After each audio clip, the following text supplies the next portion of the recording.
के विकास को कभी भी प्राथमिकता नहीं दी। इसी वजह से हिमाचल लगातार पीछे होता चला गया। बीच बीच में आपने यहां भाजपा की सरकारें बनाई तो कुछ काम आगे बढ़ा, और सद्भाग्य ये रहा कि पहले अटल जी थे, यहां धूमल जी थे। अब मुझे सेवा का मौका दिया, मैं हिमाचल को मैं भी अपना घर मानता हूं, और इधर आपने जयराम जी को दे दिया। लेकिन उन दिनों को याद रखिए जब दिल्ली में भाजपा का सरकार थी, हिमाचल में भाजपा सरकार थी, काम तेजी से चल रहे थे। लेकिन जैसा ही 5 इसके 5 उसके 5 इसके 5 उसके ये वाले चक्कर में पड़ गए, और जैसे ही कांग्रेस वाले वापस आए सारे काम ठप कर दिए। वो अपनी कटकी ढूंढने में लग गए। इस वजह से हिमाचल विकास की ऊंचाई पर नहीं पहुंच पाया, जिस पर पहुंचने का हिमाचल का हक था, हिमाचल के लोगों की आवश्यकता थी। साथियों, मैं आपसे एक चीज जानना चाहता हूं। जरा आप सोचिए, अपनी रोजमर्रा की जिंदगी के अनुभव से सोचिए। अगर घर में कोई बीमार होता है और फिर किसी एक अच्छे डॉक्टर से दवाई लेता है, लेकिन हफ्ते भर दवाई लेता है, फिर कोई आ जाता है, अरे रे रे ये अंग्रेजी दवाई क्यों लेते हो, आयुर्वेद ले लो। तो इसको भी लगता है यार अब हफ्ते भर तो अंग्रेजी दवा खाई, चलो अब आयुर्वेद करते हैं। तो एक सप्ताह अंग्रेजी खाई, छोड़ दी, फिर दूसरा सप्ताह आयुर्वेद पे चढ़ गए, और फिर दूसरे सप्ताह आयुर्वेद खाई। इतने में कोई आ गया, भाई ये आयुर्वेद क्यों खाते हो, क्या फायदा है, ऐसा करो होम्योपैथी ले लो। तो तीसरे हफ्ते होम्योपैथी ले लिया। अब मुझे बताइए, एक हफ्ते एक दवाई, दूसरे हफ्ते दूसरी दवाई, तीसरे हफ्ते तीसरी दवाई, चौथे हफ्ते चौथी दवाई, क्या मरीज ठीक होगा क्या? मुझे बताइए, बीमारी जाएगी क्या? जाएगी क्या? भाई बीमारी है तो एक दवाई को पकड़ के लंबे समय तक जरा एक बार देख लें, तब फायदा होता है कि नहीं होता है? भाइयों बहनों, इतनी जल्दी जल्दी दवाइयां बदलने से बीमारी जाती नहीं है। आप दवा का एक डोज ले, फिर दूसरा डोज, फिर तीसरा डोज, कभी किसी को फायदा नहीं होता है। और इसलिए मेरे भाइयों बहनों, हिमाचल ने अब तक ऐसी ही गलती होती रही है, और उसका परिणाम यह आया है कि यहां जो मुसीबतें हैं, इसके लिए किसी ने अपनी जिम्मेवारी नहीं ली। आपकी जो तकलीफें हैं, जो मुसीबतों से आपको जिंदगी गुजारनी पड़ रही है, उसकी जो आकर के शिमला में बैठे, उन्होंने जिम्मेवारियां नहीं ली। और उनको भी पता था कि अब 5 साल आए हैं, क्या करना है भाई, क्या जरूरत है, 5 साल कितना ही काम करो, ये लोग तो 5 साल के बाद दूसरे को लाने वाले हैं। तो वो सोचता है कुछ करना ही नहीं है। ये जो 5-5 वाला दिमाग में भरा दिया बदमाश लोगों ने, गलत सोचने वाले लोगों ने, उन्होंने आपका इतना नुकसान किया है कि आप किसी का जवाब ही नहीं मांगते हो। वो तो हाथ ऊपर कहते हम क्या करें भाई, आपने हमको मौका नहीं दिया, एक बार दिया, हम कुछ काम करें, उतने में तो आपने दूसरे को ला लिया। आप अगर सरकार से जवाब मांगना चाहते हैं, आप अगर सरकार से जवाबदेही चाहते हैं, आप उसको दोबारा मौका दीजिए ताकि उसको लगे कि हिमाचल की जनता अच्छे काम को आशीर्वाद देती है तो उसका काम करने का उत्साह डबल हो जाता है। इस बार हिमाचल करेगा ना, इस बार दोबारा लाने का निर्णय करेगा ना, ये पुरानी बातों को छोड़ेगा कि नहीं छोड़ेगा? और मेरे हिमाचल के भाइयों बहनों, आपने मुझे दिल्ली में बिठाया है, मैं आपके लिए कुछ करना चाहता हूं। पिछले 5 साल से कर रहा हूं, आगे भी करना चाहता हूं। मुझे सेवा का मौका दोगे ना? पक्का दोगे? और मैं आपको वादा करता हूं, इस धरती के बेटे के नाते मैं आपके लिए जितना कर सकता हूं कभी पीछे नहीं रहूंगा भाई। लेकिन अगर यहां आपको ऐसे लोगों को बिठा दिया जो काम को आगे ही न बढ़ने दे तो क्या होगा? मैं कितना ही दिल्ली से जोर लगाऊं, काम हो पाएगा क्या? रुकावटें आएगी कि नहीं आएगी? इसलिए भाइयों बहनों, यहां भाजपा की सरकार बनाइए ताकि मैं आपकी सेवा अच्छी तरह से कर सकूं।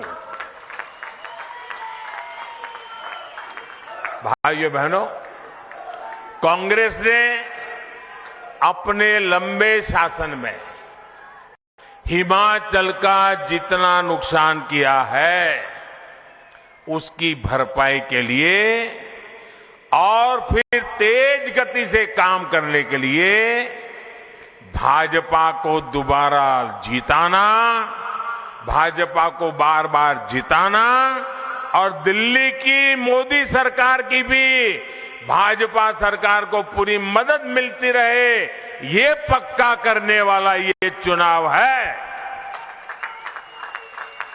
साथियों, कांग्रेस कैसे काम करती है इसका मैं आपको एक उदाहरण देता हूं। एक एक चीज याद रखिए, भूलना मत। 50 साल से ज्यादा हो गए जब कांग्रेस ने गरीबी हटाओ की बात कही थी। जब भी आओ गरीबी हटा के नारे दो, गरीबी हटाओ नारे लगाओ, वादा करना, और लोग भी मानते थे हाँ यार गरीबी जाएगी। चुनाव होते गए, गरीबी हटाओ का नारा देकर कांग्रेस सरकार बनाती गई, लेकिन देश से गरीबी नहीं हटी। झूठे वायदे करना, झूठी गारंटी देना, ये कांग्रेस की पुरानी तरकीब रही है। आपको याद होगा, किसानों को कर्ज माफी के नाम पर कांग्रेस किस तरह झूठ बोलती रही, इसका गवाह भी पूरा देश रहा है। कांग्रेस की सच्चाई ये है कि 2012 में जिस घोषणा पत्र पर वो चुनाव जीते, मैं आज से 10 साल पहले की बात कर रहा हूं, उसमें आप निकाल करके देख लीजिए, 2012 में उनके जो वादे किए थे, जो उनके घोषणा पत्र में लिखा था, एक भी काम उन्होंने 2012 से 17 आपने उनको सर आंखों पर बिठाया, आपका एक भी काम उन्होंने किया नहीं। खोल करके देखा नहीं घोषणा पत्र उन्होंने। जबकि भाजपा की पहचान है कि जो हम कहते हैं उसे पूरा करने के लिए दिन रात खपा देते हैं। भाइयों बहनों, दिन रात खपा देते हैं। भाजपा जो संकल्प लेती है उसकी सिद्धि करके दिखाती है। भाजपा ने जम्मू कश्मीर से आर्टिकल 370 हटाने का संकल्प लिया था ना? पूरा किया कि नहीं किया? पूरा किया कि नहीं किया? भाजपा ने राम मंदिर बनाने का संकल्प लिया था और वो निर्णय भी इसी हिमाचल की धरती में पालमपुर में भाजपा की वर्किंग कमेटी में निर्णय किया गया था भाइयों, इसी देवभूमि में निर्णय किया गया था। आज राम मंदिर बन रहा है कि नहीं बन रहा है? आप बताइए, बन रहा है कि नहीं बन रहा है? ऐसे नहीं, जरा जोरों से बोलिए, बन रहा है कि नहीं बन रहा है? वादा निभाया कि नहीं निभाया? वचन पूरा किया कि नहीं किया? साथियों, भाजपा के संकल्पों की सिद्धि का एक और उदाहरण, ये तो हमारी वीरों की भूमि है। हर परिवार फौजी परिवार है, हर घर हिंदुस्तान की सुरक्षा का किला है। अब देखिए, वन रैंक वन पेंशन एक ऐसा उदाहरण है, वो कांग्रेस को जानने समझने के लिए काफी है। कांग्रेस 40 साल से देश के फौजियों को हर चुनाव में वादा करती थी। आपके हिमाचल के मेरे फौजी परिवार बराबर याद होगा, हर बार वादा करते थे, वन रैंक वन पेंशन बस आ जाएगा, चुनाव जिता दो, आ जाएगा चुनाव।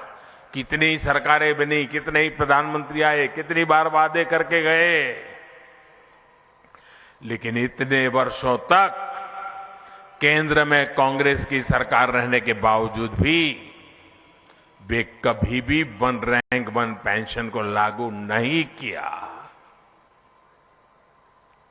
और दिखावे के लिए बजट में मामूली 100, 200, 300 करोड़ रुपया डाल देते थे और लिख देते थे, लेकिन इससे होना नहीं था।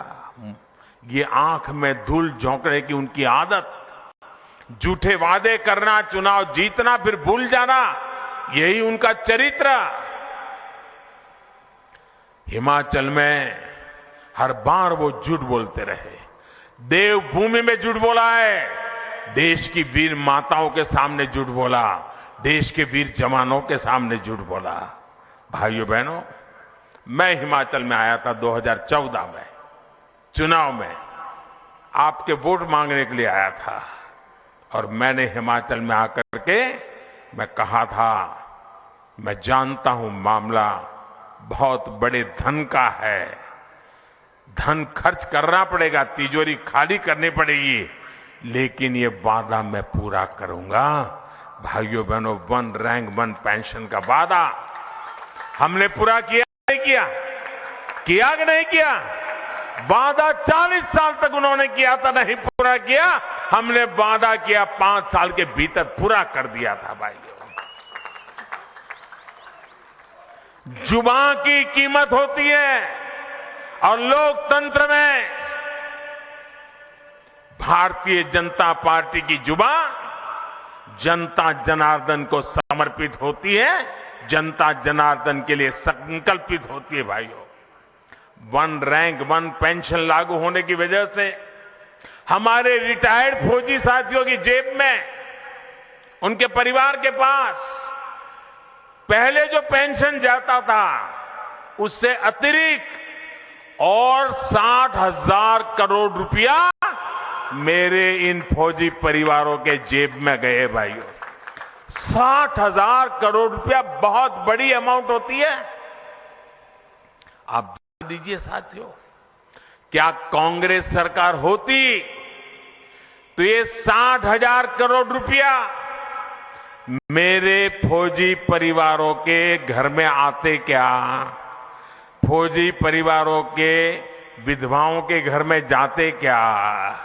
भाइयों बहनों, कांग्रेस की सरकार होती तो आज भी वन रैंक वन पेंशन के नाम पर आप लोगों को ठगती रहती। साथियों, उनके वादे कभी सही नहीं निकले। इस चुनाव में भी वादे करने में पीछे नहीं हटेंगे, उन पे भरोसा मत करना। कांग्रेस का एक और इतिहास रहा है जिसकी बहुत चर्चा नहीं हुई है। आज के युवा तो ये भी नहीं जानते होंगे कि आजादी के बाद देश का पहला घोटाला कांग्रेस ने रक्षा क्षेत्र में ही किया था। तब से लेकर जब तक कांग्रेस की सरकार रही, तब तक उसने रक्षा सौदों में जमकर दलाली खाई, हजारों करोड़ के घोटाले किए। इसके साथ ही कांग्रेस ने एक और बात सुनिश्चित की। कांग्रेस कभी नहीं चाहती थी कि देश रक्षा साजो सामान के मामले में आत्मनिर्भर बने। वो सेना के लिए हर खरीद में कमीशन चाहती थी, अपने नेताओं की तिजोरी भरना चाहती थी। इस वजह से हमेशा हथियार खरीदने में देरी की गई। इसका नुकसान किसे हुआ?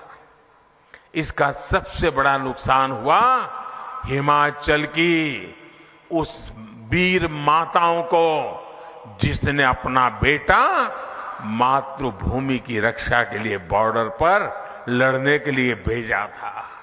इसका सबसे बड़ा नुकसान हमारे हिमाचल की बहन बेटियों को हुआ। उन बहनों ने जिसने अपना भाई दुश्मन से मोर्चा लेने के लिए सीमा पर भेजा था। इसका नुकसान हिमाचल की हजारों महिलाओं ने उठाया, हजारों बच्चों ने उठाया। हथियारों में दलाली खाकर कांग्रेस ने कितनी ही जिंदगियों के साथ खिलवाड़ किया है। मैं हिमाचल की किसी माता, बहन, बेटी के साथ यह अन्याय नहीं होने दूंगा। इसलिए आज भारत आत्मनिर्भर होने का अभियान चला रहा है, अपने हथियार खुद बनाने पर जोर दे रहा है। साथियों, कांग्रेस देश की रक्षा की ही नहीं, बल्कि देश के विकास की भी हमेशा से विरोधी रही है। गुजरात में इतने साल मुख्यमंत्री रहते हुए मैंने इसे खुद महसूस किया है। जब 2014 में आपने मुझे सेवा का अवसर दिया, तो मैं चाहता था कि हिमाचल में विकास की योजना तेजी से आगे बढ़े। मैं 2014 की बात कर रहा हूं। जब मैं दिल्ली में बैठा तो हिमाचल के साथ मेरा लगाव रहा था। हिमाचल ने मुझे बहुत प्यार दिया था, तो मुझे स्वाभाविक बैठते ही हिमाचल याद आना बहुत स्वाभाविक था। लेकिन भाइयों बहनों, उस समय यहां कांग्रेस की सरकार थी और मुझे आज भी याद है केंद्र सरकार की अनेकों योजनाओं को कैसे यहां की कांग्रेस सरकार ने लागू नहीं होने दिया। अड़ंगे डाले, रुकावटें डाली। उनके दिमाग में तो यही नशा था कि मोदी होता कौन है, ये दिल्ली सरकार होती कौन है, हमारी मर्जी क्या करे क्या ना करे, और मोदी की योजनाओं को लागू करेंगे तो ये हिमाचल के लोग तो मोदी को अपना नेता मानेंगे, हमें तो मानेंगे नहीं। इसी चिंता में दिल्ली से मैं योजना भेजता था, पैसे भेजता था। वे इसको अड़ंगे लगा करके बैठ जाते थे। मैं इसका एक उदाहरण देता हूं आपको। 2014 से और 2016 के बीच यहां कांग्रेस की सरकार थी और दिल्ली में आपने मुझे बिठाया था। हमने प्रधानमंत्री आवास योजना शहरी के तहत घर बनाने की, जो शहर में लोग हैं जिनके पास अपने घर नहीं है, जैसे सुंदरनगर हो, मंडी हो, शिमला हो, कांगड़ा हो, जिनके पास घर नहीं है, भाई उनको घर होना चाहिए। और ये पहाड़ों में ठंड में झुग्गी झोपड़ी में जिंदगी बसर करते, उनको अच्छा पक्का छत वाला घर मिलना चाहिए। तो हमने प्रधानमंत्री शहरी घर बनाने की योजना के तहत हमने पैसे दिए। उनका काम था सिर्फ उन पैसों को खर्च करके लागू करना। 2014 से 17, ये मेरे पत्रकार मित्र भी आंखें फट जाएगी आपकी सुन करके। 2014 से 17 इतनी बड़ी सरकार, इतना बड़ा मेरा हिमाचल, ये मेरी वीर भूमि, वीर माताएं, कितने घर बने होंगे। 14 से 17 पैसे भारत सरकार दे रही थी, कितने घर बने होंगे आप अंदाज लगा सकते हो। मैं बोलूंगा तो आपको भी शर्म आएगी कि ऐसी सरकार यहां चलती थी कांग्रेस की। पूरे हिमाचल में सिर्फ 15 घर बने, 15। और जरा जोरों से बोलो। आप ध्यान दीजिए साथियों, सिर्फ 15 घर। और जैसे ही आप लोगों ने हिमाचल को डबल इंजन की सरकार दी, दिल्ली में मुझे और यहां पर जयराम जी को, तो जो योजना लगाने के लिए मैं 14 से लग रहा था, जिसको लटका करके बैठे थे, अटका करके बैठे थे, अड़ंगे लगा करके बैठे थे, उनको आपने हटाया, जयराम जी को बिठाया। कहां 15 घर, और हमने 10,000 घरों पर काम शुरू कर दिया। कितने भाई, कितने घर, कितने माताएं बहनें जरा बोलते कितने। उनके कितने थे, उनके कितने थे, हमने कितनों पर काम शुरू किया। और मुझे आज संतोष से कहना है, जयराम जी और उनकी पूरी टीम को अभिनंदन करना है, इसमें से 8,000 से ज्यादा घर पूरे हो चुके हैं और बाकी पर काम चल रहा है, वो भी कुछ समय में पूरे हो जाएंगे। कहां 15 घर वाली कांग्रेस की सरकार और कहां 8,000 घरों को बनाने वाली डबल इंजन की सरकार। अब आप तय कीजिए कि आपको 15 घर बनाने वाली सरकार चाहिए कि 8,000 घर बनाने वाली सरकार चाहिए। कौन सी सरकार चाहिए, निर्णय आपको करना है दोस्तों। मैं कह रहा हूं इसलिए करो ये नहीं कहने आया हूं, मैं हिसाब देकर के कह रहा हूं कि हम आपके लिए काम करने वाले लोग हैं। यानी 2017 के बाद से भाजपा सरकार में हिमाचल के विकास ने अभूतपूर्व तेजी पकड़ी है। मैं आज भी ये सोचकर परेशान हो उठता हूं कि अगर 2017 में भी हिमाचल में कांग्रेस की सरकार आती, जयराम जी की सरकार ना आती, तो क्या होता दोस्तों। 15 के बजाय 25 घर बना लेते, 25 नहीं तो 50 बना लेते। साथियों, बीते 2-2.5 साल में दुनिया की इतनी बड़ी महामारी, हिमाचल लोगों ने भी इसका मुकाबला किया है। भाजपा की सरकार में हिमाचल ने देश में सबसे पहले 100% टीकाकरण का लक्ष्य हासिल किया। आप कल्पना करिए, अगर महामारी के समय भी यहां कांग्रेस होती तो क्या होता। कांग्रेस का तो इतिहास है कि उसने गंभीर से गंभीर बीमारी के टीकों के लिए भी देश के लोगों को बरसों बरसों तक इंतजार करवाया था। और हिमाचल में टीका लगवाने का मतलब सिर्फ एक नागरिक की जान से जुड़ा हुआ नहीं है। जब हिमाचल में सबको टीका लग गया तो बाहर से आने वाले टूरिस्टों को भरोसा हो गया कि हिमाचल सेफ है।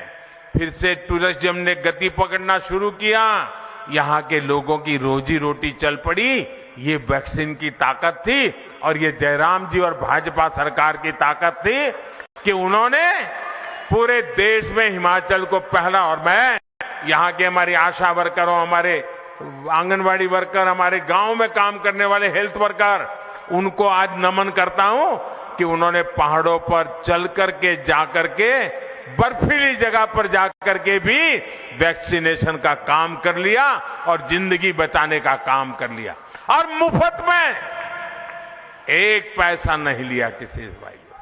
भाइयों बहनों, कोरोना के समय में अगर हिमाचल में कांग्रेस होती तो हिमाचल में सबसे अंत में टीके पहुंचते, क्योंकि 4 सीट वाले हैं, क्या लेना देना। दूर दराज वाले क्षेत्र तो आज भी कोरोना वैक्सीन का इंतजार कर रहे होते। भाइयों, 100 साल की सबसे बड़ी आपदा में ये डबल इंजन की सरकार आज भी हिमाचल के गरीबों को, लाखों गरीब परिवारों को मुफ्त राशन दे रही है। मुफ्त राशन मिल रहा है ना।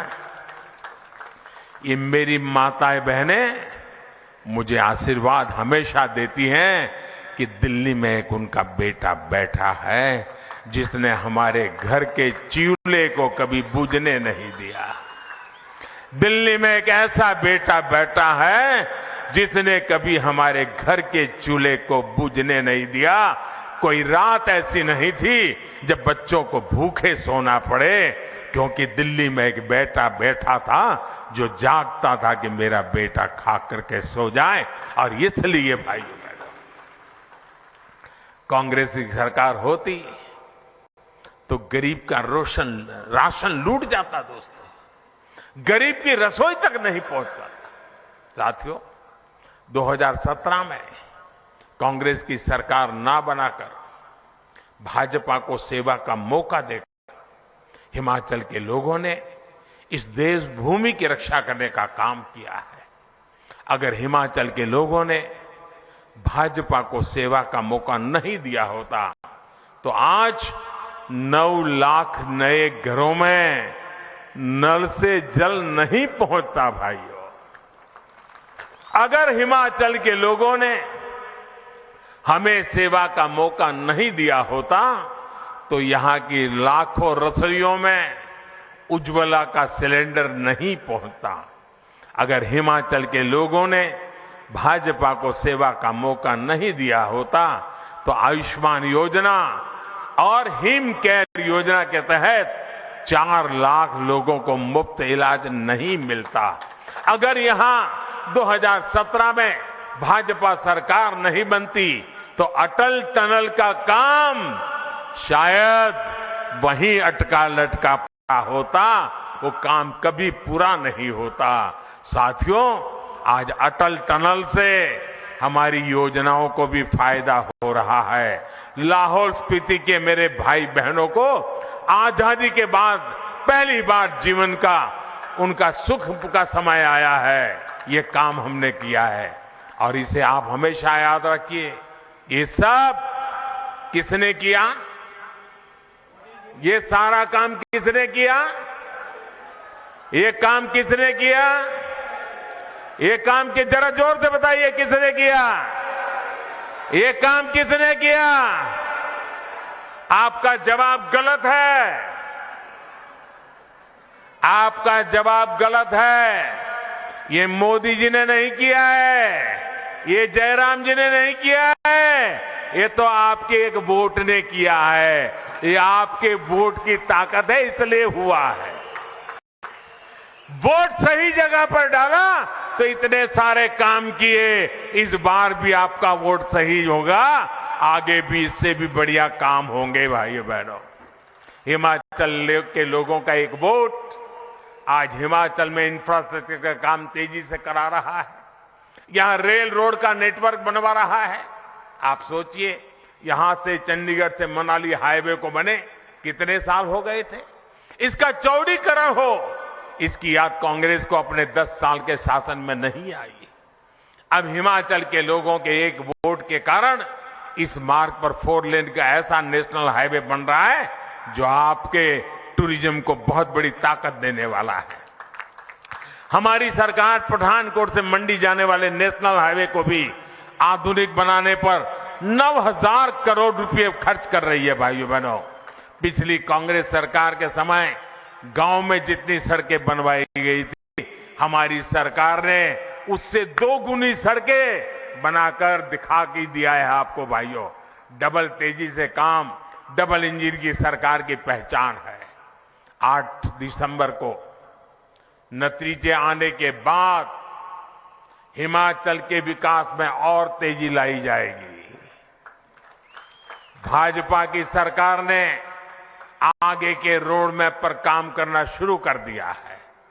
हिमाचल के बॉर्डर पर बने गांवों में विकास के लिए, वहां कनेक्टिविटी और टूरिज्म बढ़ाने के लिए वाइब्रेंट बॉर्डर विलेज योजना शुरू की जा चुकी है। हिमाचल में कनेक्टिविटी बढ़ाने के लिए रोपवे से प्रमुख स्थानों को जोड़ने के लिए हमने पर्वतमाला योजना चलाई जा रहा शुरू की है।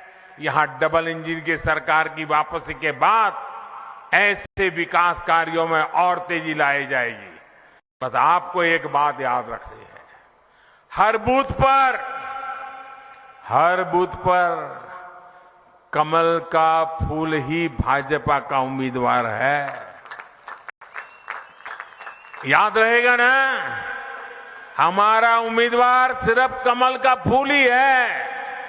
जहां कमल का फूल दिखे वो ही भाजपा का उम्मीदवार है। कमल के फूल पर पड़ा हर वोट मुझे ताकत देगा, हिमाचल के इस बेटे को दिल्ली में बड़ी ताकत देगा। मंडी को, कुल्लू को, रामपुर को, किन्नौर को, लाहौल स्पीति को ताकत देगा। मैं विशेष रूप से इतनी बड़ी तादाद में आई माताओं बहनों कहूंगा कि माताएं बहनें अधिक से अधिक संख्या में इस बार वोट करने के लिए लोगों को प्रेरित करें। आप भी ज्यादा से ज्यादा वोट करिए, महिलाओं के वोटिंग के सारे रिकॉर्ड तोड़ दीजिए। भाइयों बहनों, आपको जुलूस निकाल करके गीत गाते मतदान मथकों पर पहुंचना है। और जितनी भी बातें मैंने बताई है, एक काम करोगे, मेरा एक काम करोगे, जरा जोर से बताओ तो पता चलेगा। करोगे? घर घर जाओगे, मेरी बात लोगों को बताओगे, जो मैं कह के रहा हूं समझाओगे। और जहां भी जिस घर में जाएंगे ना, तो मेरी तरफ से एक बात कहना कि अपने मोदी जी आए थे मिलने के लिए, समय के कारण सबको तो नहीं मिल पाए, लेकिन मोदी जी ने आपको प्रणाम कहा है। इतना कह देंगे? इतना कह देंगे? कह देंगे भाइयों? बस मेरा प्रणाम पहुंचा दीजिए, हम मिलकर हिमाचल को आगे बढ़ाएंगे, नया रिवाज बनाएंगे, भाजपा को वापस लाएंगे। मेरे साथ जोर से बोलिए, भारत माता की, भारत माता की, भारत माता की। जो उम्मीदवार है उनसे मेरी प्रार्थना है, जरा आगे आ जाए। उम्मीदवार जो है, जितने उम्मीदवार है वो जरा आगे आ जाए। हाँ, जोर से बोलिए, भारत माता की, भारत माता की। मैं जरा आपके बीच में आता हूं, मेरे लिए जगह रखिए।